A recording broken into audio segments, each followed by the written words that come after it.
I thought family meant safety, until the day I found out my parents sold my apartment without even telling me. They laughed on the phone, "Thanks for the $100,000 wedding gift," as if my entire life savings were just a party favour. For years I swallowed every insult, every slight convincing myself love was worth the pain. But something inside me snapped. I smiled quietly and told them to check their mailbox. What they found there would turn their joy into terror and prove that I was no longer the daughter they could sacrifice. I grew up believing my family was the kind people envied. We lived in a neat 2-story house in the suburbs with manicured lawns and the smell of barbecues drifting out every summer. My parents, Thomas and Evelyn Miller, were known at church as the loving couple who raised 2 daughters with every opportunity. People admired how close we seemed. To the outside world, we were the American dream. But inside that house, the dream always had cracks. Grace, my younger sister, was the golden child. She had been praised for every little thing since childhood. Her drawings on the fridge, her mediocre grades framed as brilliance, her relationships celebrated as proof she was destined for greatness. I, on the other hand, was the reliable one, the invisible one. I studied hard, built a career in finance, and even managed to buy my own apartment at 30. But my achievements never drew the same applause. "Rachel's fine, she can take care of herself," my parents would say, turning back to Grace as though she were fragile crystal that needed constant polishing. The months leading up to Grace's wedding magnified this imbalance. Everywhere I turned, there were discussions of floral arrangements, designer gowns, and a ballroom dripping with chandeliers. My parents spoke about the wedding as if it were a royal coronation. I wanted to be happy for my sister, but deep down I knew this celebration was not only about love. It was about status, about showing the world how perfect the Millers were. At a Sunday dinner, relatives gathered, clinking glasses of wine, admiring Grace's engagement ring that caught the light like a spotlight. "The Millers know how to raise daughters," one aunt beamed. "Look at Grace marrying into such a successful family. You must be proud." My father smiled broadly, his arm around my mother. And for a moment I thought he would acknowledge me, but then I caught something unsettling. A fleeting, cold smile flickering across his face when his eyes met mine. It was the kind of smile that didn't reach his eyes, a signal only I seemed to notice. I brushed it off, convincing myself I was imagining things. That night, back in my apartment, I tried to shake the feeling that something was off. My home had always been my sanctuary, the one place untouched by the family politics, the favoritism, the subtle digs that left me hollow. I kept important documents in a drawer in my bedroom, neatly stacked in folders. For reasons I can't explain, that evening I felt compelled to check. When I opened the drawer, my stomach dropped. The folder containing my apartment deed and mortgage papers was gone. I tore through the drawer, checked my safe, searched every shelf, even my suitcase in the closet. Nothing. Panic rose like a tide, and I could almost hear my heart pounding louder than my thoughts. I told myself it had to be a mistake, that maybe I had moved it, but I never misplaced things. The precision of my life, the order of it, was the only defense I had against chaos. And now the most important papers were missing. The next day I drove to my parents' house. Grace was there, lounging in silk pyjamas as though she already lived like a bride. My mother poured coffee, her face lit with the kind of happiness I rarely saw. "Mom," I began, my voice shaking, "I can't find the deed to my apartment. Did either of you take it?" My parents exchanged a glance so quick most people would have missed it, but I didn't. My father cleared his throat. "We borrowed it for the bank," he said casually, as if discussing the weather. "Just some paperwork we needed to compare. Don't worry, Rachel, it's nothing." Something in me screamed that it was not nothing. But my mother added, "Honestly, you worry too much. You're so independent. You'll always land on your feet. This is just a formality." Her voice was syrupy, dismissive, the same tone she used whenever she wanted me to stop asking questions. I tried to breathe, to believe them, to let it go. Maybe it really was a simple oversight. Maybe they were telling the truth. I wanted to believe it, because believing otherwise meant facing the terrifying thought that my own parents were capable of betraying me in ways I couldn't yet name. That night I sat on my couch, glass of wine in hand, staring out at the city lights. The skyline that usually brought me comfort now felt distant, unreal. My phone buzzed on the coffee table. At first I thought it was one of my colleagues, but when I picked it up, my blood ran cold. It was a blocked number, a single text message. "Check the county records." I froze staring at the screen. My hands trembled, and the glass nearly slipped from my fingers. My first instinct was denial. It had to be some mistake, a prank. But deep inside, I knew it wasn't. Whoever sent that message knew something I didn't. My apartment, my one safe place, might not be mine anymore. And in that moment, for the first time in years, I felt the walls of the golden cage begin to close in.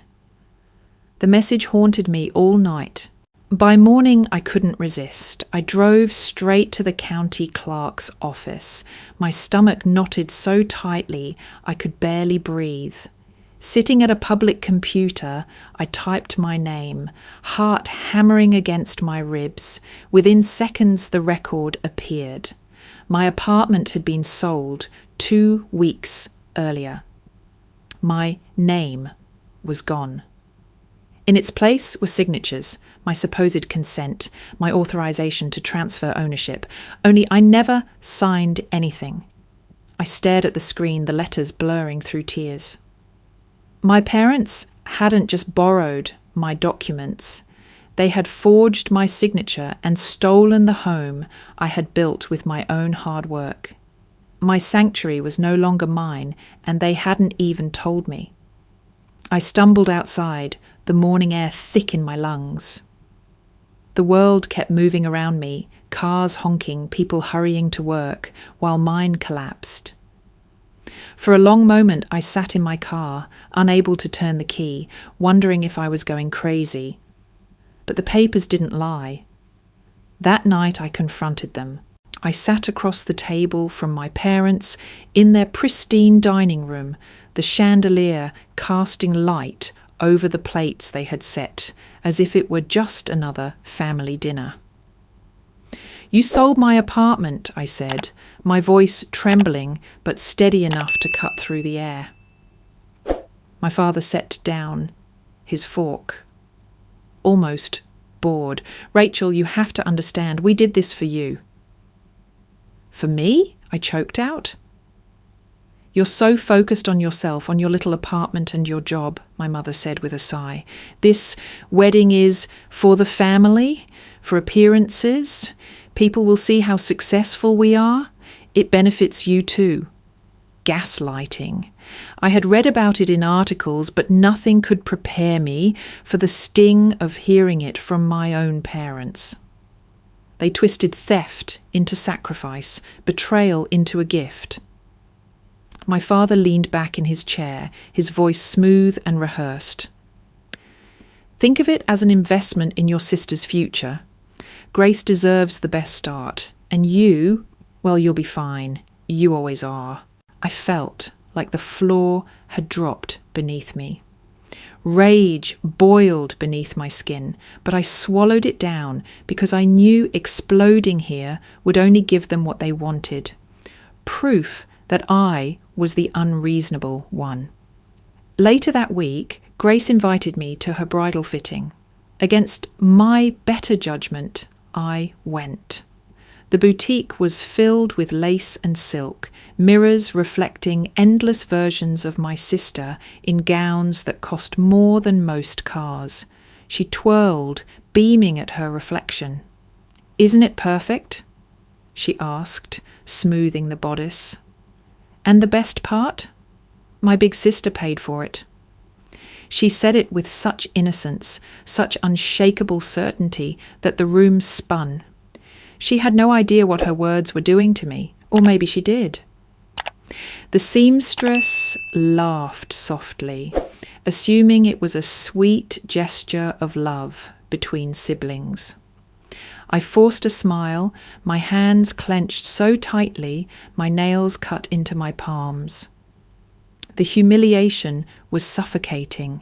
That night, I sat alone in my apartment, staring at the boxes I hadn't unpacked from my last move. My parents had made me the scapegoat, the sacrificial lamb for their perfect image. Every family needed someone to absorb the blame, to carry the weight, and I had always been that person. Only now it was no longer symbolic. It was my actual life they had stolen. A week later, Grace called me. Her voice was chipper, giddy with excitement. "Rachel, I need to tell you something, but don't be mad." Something in her tone told me it wasn't going to be good. "I knew about the apartment," she confessed. "Mum and Dad told me they were selling it for the wedding. I didn't say anything because, well, honestly, I deserve this. You've always been the serious one, the responsible one. You can handle losing a place to live, but me, I deserve a dream wedding." Her words were a blade sinking straight into my chest. She said it so casually, as if fairness had never mattered, as if my sacrifice was natural. I wanted to scream, to ask her how she could betray me like this. But instead, I went quiet. A numbness spread through me. Exploding wouldn't change anything. She wouldn't understand. They had convinced her she was entitled to everything, and me to nothing. I hung up without another word. That evening, I went to my closet and unlocked the small safe I kept hidden beneath a false floorboard. Inside were folders filled with documents, financial statements, old loan agreements, records that most people ignored, but I had kept obsessively organised. I pulled them out, spreading them across my desk. My family thought they had cornered me, stripped me of everything. What they didn't know was that I had my own weapons, silent and waiting. As I stared at the pile of papers, a strange calm settled over me. I wasn't powerless. I wasn't done. And for the first time since discovering the truth, I smiled, not out of joy, but out of certainty. They had no idea what storm was coming. The wedding rehearsal dinner was a spectacle. Crystal chandeliers glittered above linen-draped tables, and waiters carried trays of champagne as if serving royalty. My parents floated through the crowd, basking in admiration, while Grace shone in a designer dress that hugged her like it was sewn into her skin. Relatives whispered about the elegance, the grandeur, the expense. I tried to blend into the background, clutching a glass of water, but then my father raised his voice above the hum of conversation. "We want to take a moment," he announced, wrapping an arm around Grace's shoulders, to thank Rachel, without whom this dream wedding would not be possible. Every eye turned to me, my throat went dry. She gave the ultimate gift, my mother added, her smile wide and flawless. Her apartment. She sold it so her sister could have this fairy tale day. Isn't that true love between siblings? The room erupted in applause. People gasped. Some dabbed at their eyes. Cameras flashed. I stood frozen, as though someone had poured concrete around my feet. My chest ached. My ears rang. And before I knew it, tears slipped down my cheeks. Not from pride, but from humiliation. I couldn't speak. I couldn't defend myself without exposing the lie. And in that moment, I realized that was the point. They had trapped me. To contradict them now would make me look bitter, jealous, ungrateful.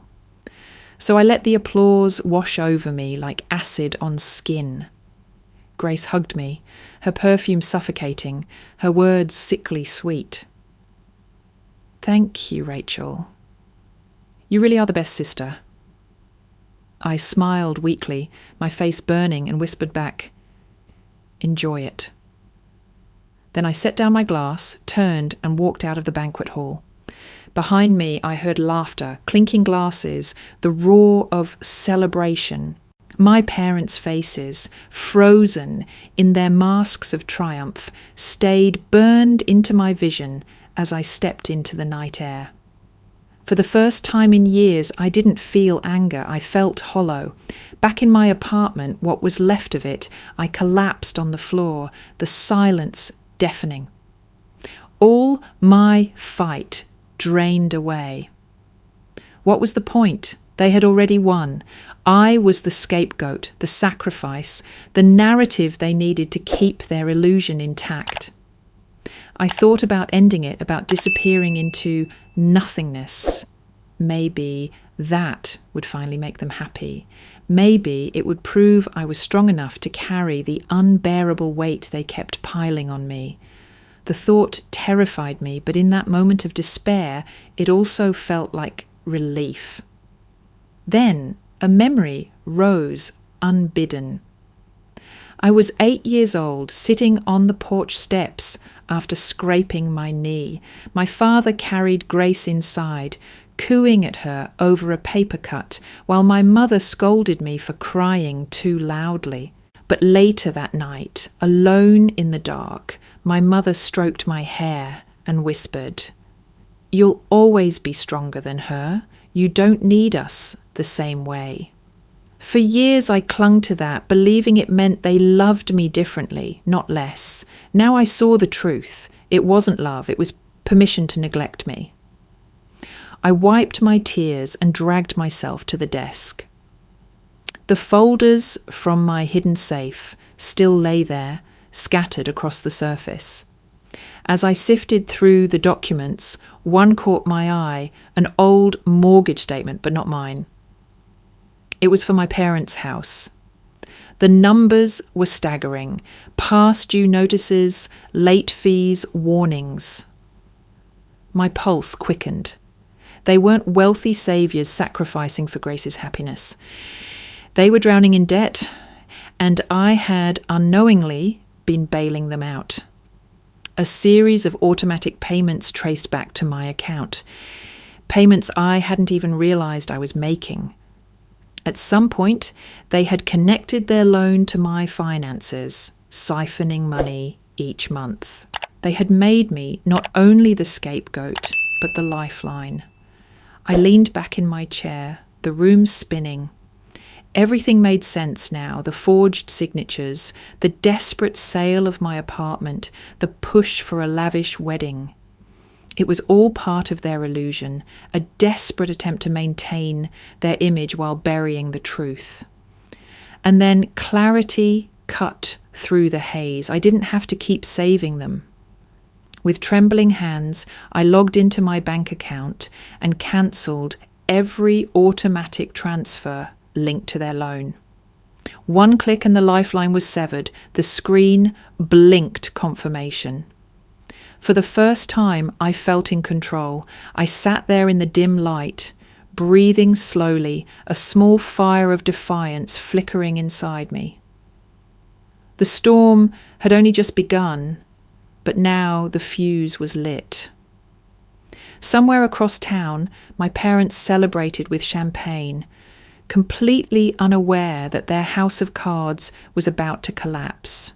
The days after the rehearsal dinner were the darkest I'd ever known, but they also carried something I hadn't felt before, a spark. I wasn't just broken anymore. I was angry, and the anger gave me energy. For years, I had let them mold me into the scapegoat, convincing myself that endurance was strength. But sitting in my dim apartment with piles of stolen documents, I realized strength wasn't surviving quietly. It was fighting back. I began to study. At night, after work, I combed through articles about toxic families, narcissistic parents, the role of the scapegoat.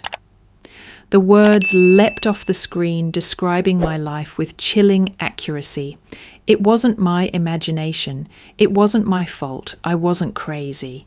They had trained me since childhood to absorb blame, to carry burdens, to sacrifice without question, and now they had gone too far. Knowledge steadied me. It was like seeing a map for the first time, realizing there was a way out of the maze I'd been trapped in. I reached out to a lawyer, explaining the forged signatures and the sale of my apartment. His eyes hardened as he skimmed the papers I placed before him. "This is fraud," he said firmly. "You have a case, Rachel, a strong one." For the first time, I felt the tide shifting.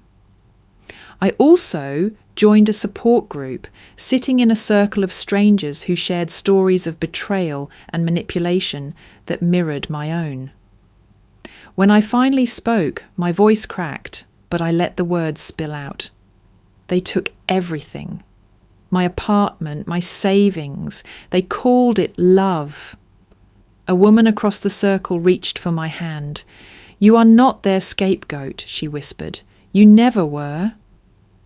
Her words pierced deeper than any legal advice. I felt something break open inside me, not with despair, but with release. Tears came, not from weakness, but from relief. For the first time, I believed I wasn't alone. That evening, as I walked home under a pale moon, my phone buzzed. It was the bank. A monotone voice informed me that the loan connected to my parents' house was officially overdue. Without my payments, the clock had started ticking. Foreclosure was on the horizon. I hung up, my pulse steady. The fuse had been lit. In the following weeks, I worked methodically. I gathered every shred of evidence, copies of forged signatures, bank statements, hidden payments I had made without knowing.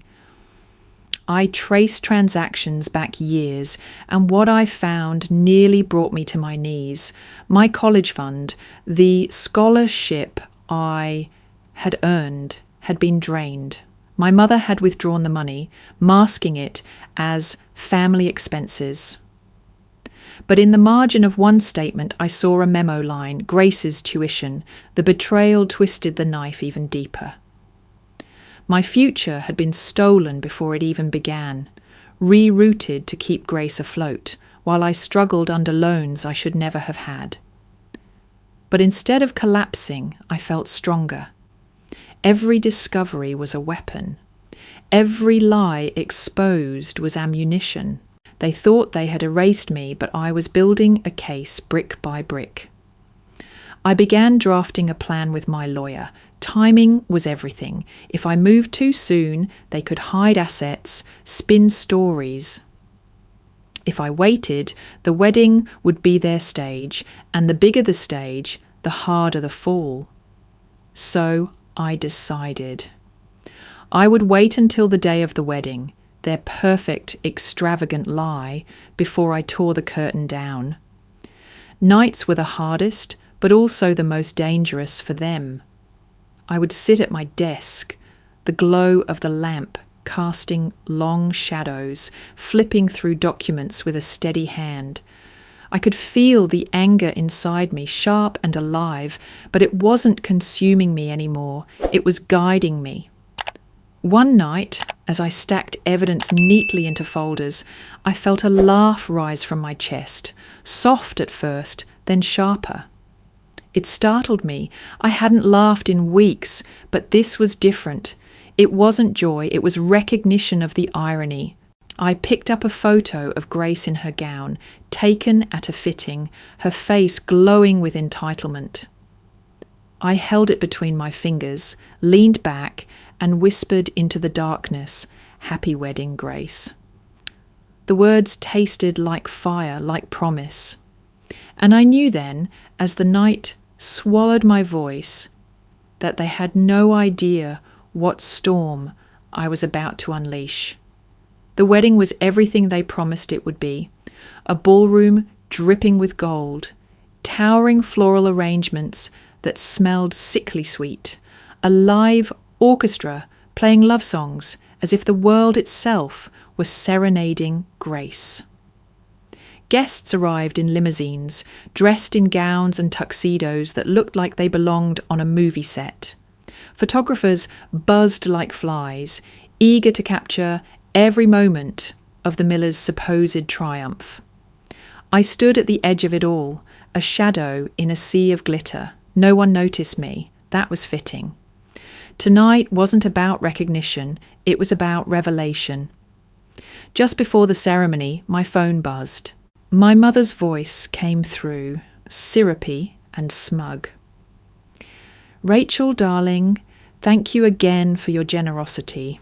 $100,000 for your sister's big day. You've given us the gift of a lifetime." My father chimed in, laughter echoing in the background. "Yes, thanks for the wedding present, Rachel. You've outdone yourself." I smiled, though they couldn't see it. "Check your mailbox," I said quietly, and hung up. The ceremony began. Grace floated down the aisle like a queen, basking in the attention, every camera trained on her. My parents stood tall, their faces radiating pride, their charade flawless. But then, just as the vows began, a murmur rippled through the hall. A guest glanced at their phone, whispering to the person beside them. Another pulled out a screen, their expression shifting from delight to horror. At the back of the ballroom, my parents' personal assistant hurried in, an envelope in hand. He thrust it into my father's grip. My father tore it open, his smile freezing as his eyes scanned the foreclosure notice. His skin drained of colour, his lips moving silently. My mother grabbed the paper, her manicured nails trembling. They looked like statues collapsing in slow motion. Around them, whispers grew into a storm. Guests leaned closer, phones flashing, capturing every detail of their unravelling. I watched from my corner, my heartbeat steady, almost calm. This was only the beginning, because tucked inside that envelope wasn't just the foreclosure notice. There was another set of documents, neatly copied and certified, addressed to the county office and financial authorities. Proof of forged signatures, records of fraud, years of stolen money funneled through my accounts. Evidence of crimes that could not be brushed aside as family misunderstandings. It was no longer just a scandal. It was criminal. Grace, still clutching her bouquet, looked bewildered as the audience turned their attention from her dress to the disaster unfolding beside her. "What's going on?" she hissed, trying to maintain her bridal smile. But whispers carried faster than the orchestra could play. Fraud. Foreclosure. Her parents forged their own daughter's signature. The words sliced through the room like knives. Phones rose higher. Guests were live streaming, their feeds already spreading across social media. Within minutes, hashtags formed, the spectacle reaching thousands beyond the ballroom walls. The perfect Miller wedding had become a public autopsy. Grace's fiancé pulled his hand away, his expression hardening as he whispered something sharp in her ear. She gasped, shaking her head, but he stepped back, the distance between them widening in front of everyone. My parents stumbled toward me, their faces pale, desperation leaking through their carefully crafted masks. Rachel, my mother begged, her voice cracking. Please, we can fix this. Tell them it's a mistake. Say you misunderstood. My father's tone was harsher, commanding even in his ruin. You've made your point. Now stop this madness before we lose everything. I looked at them. Two people who had stolen my home, my future, my dignity. And for the first time in my life, I felt no guilt, only clarity.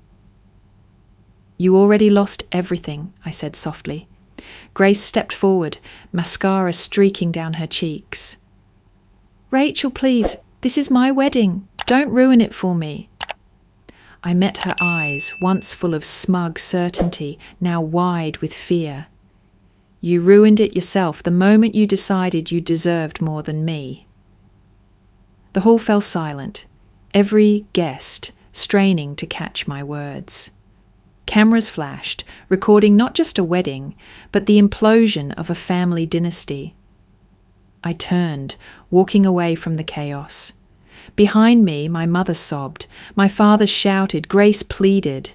The orchestra had stopped playing, but the echo of their downfall filled the room louder than any music could.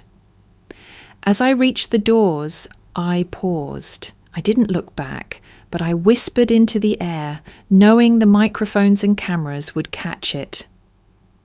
Now you know what betrayal tastes like. And with that, I stepped outside into the night, free at last. The fallout came faster than I imagined. Within days, foreclosure notices plastered across my parents' property, reporters gathered on the sidewalk, and neighbours whispered from behind their curtains. The Millers, once the family people envied, had become a cautionary tale, their names synonymous with fraud and greed.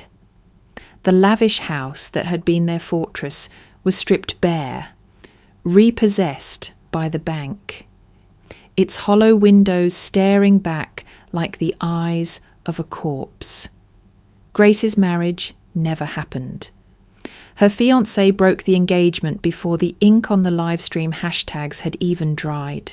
Invitations that once promised a royal event turned into memes mocking the fall of a family who thought themselves untouchable. My parents tried to spin the story, claiming it was all a misunderstanding, but the evidence I provided spoke louder. Forged documents, siphoned funds, fraud reports. No amount of charm could bury the truth now. Lawyers circled like hawks, investigators followed. The Miller reputation was finished. And me? For the first time, I was free. I moved into a modest apartment downtown, smaller than the one they had stolen from me, but it was mine. No forged signatures, no hidden debts, no strings attached. On my first morning there, sunlight streamed through the bare windows, warming the wooden floor. I sat, cross-legged with a mug of coffee, letting the silence settle around me. For years, silence had meant loneliness. Now it meant peace. Tears welled up as I breathed in, slow and deep. They weren't tears of despair, but of release. The weight I had carried since childhood, of being the scapegoat, the sacrifice, the invisible daughter, was gone. In its place was space to grow, to build, to live for myself. I thought of the support group, of the woman who had held my hand and told me I wasn't their scapegoat. She was right. I never was. I was simply Rachel, and for the first time in my life, that was enough. In the weeks that followed, I rebuilt piece by piece. I kept meeting with the support group, turning strangers into friends, allies who understood scars invisible to the world. We laughed, we cried, and slowly I began to feel part of something larger. A chosen family, people who didn't need me to bleed for them in order to prove I was worth loving. Work became more fulfilling too. My colleagues respected me not just for my skill, but for the resilience they sensed beneath it. I no longer shrank when I spoke in meetings. I no longer second-guessed my right to exist in the room. Freedom had given me back my voice. One afternoon, a letter arrived in my new mailbox. The handwriting was delicate, familiar. Grace. My chest tightened as I held the envelope, feeling the weight of everything unspoken inside. For a long time, I sat at my kitchen table, staring at it. I didn't open it. Maybe inside were apologies, maybe excuses, maybe confessions, but I realized I didn't need to know. Her words, whatever they were, couldn't rewrite the past, and they weren't necessary to shape my future. Forgiveness, if it ever came, would be mine to give on my own terms, not prompted by ink on paper. I slid the envelope into a drawer, leaving it sealed. Some endings didn't need words. On a cool evening not long after, I walked through the city streets, the air crisp with autumn. The skyline glowed against the fading sun, each light a reminder of possibility. I paused at a crosswalk, feeling the rhythm of the city pulse around me, people laughing, cars rushing, music drifting from open windows. For the first time, I felt in step with it all, not behind, not beneath, equal. I thought about my parents then, about their house, empty and silent. About the pride that had destroyed them, the greed that had poisoned everything. They were trapped in the wreckage of their own making, while I walked forward, lighter, freer. That was justice enough.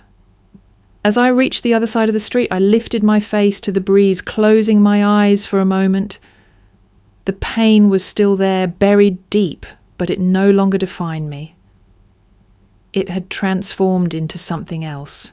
Strength, wisdom, clarity.